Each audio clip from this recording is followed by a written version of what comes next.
As an undergraduate student at Memorial University, our psychology instructor gave us a very interesting assignment in class, which was to test our short-term memory. We were instructed to pay special attention as he recited a number of words aloud. Once he stated 20 words in total, he asked us to raise our hand if we remember them all. About a third of us raised our hand. Then he asked us to write down all the items on a piece of paper without looking at anyone else's answers, of course. Once we finished writing them down on paper, he then wanted to know how many of us had all the terms in perfect order. It turned out that there was about 5% of us who got it right. My method for remembering was a visual technique that allowed me to spring all the words together into a unified sequence of events. Allow me to demonstrate in part. So let us say that the first 5 of the 20 words are horse, book, fence, garbage, fire. Now visualize with your mind's eye a horse picking up a book in his mouth just before he jumps a fence in order to reach the garbage, so as to set it on fire with the paper kindling from his book. So voila! Without any effort whatsoever, you implanted the key terms in your memory bank. So even though several words are used to illustrate my motion picture, the mental image can be easily recollected in a split second. Each interval of the sequence naturally flows into the next.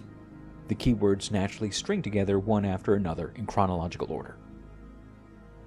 This method of remembering is by no means novel. In fact, one of the most brilliant philosophers of all time, namely Thomas Aquinas, also put forth a similar idea in view to understanding the virtue of prudence, which is commonly understood as wisdom or practical reason.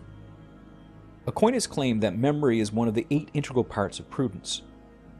Therefore, to improve our capacity to be wise or prudent, it is important to keep our memory strong and active. So let's take a quick look at his theory to see how it relates to my ordinary and imaginal way of using memory through story. So there are 4 things whereby a man perfects his memory, says Aquinas. First, when a man wishes to remember a thing, he should take some suitable yet somewhat unusual illustration of it, since the out of the ordinary strikes us more, and so makes a greater and stronger impression on the mind.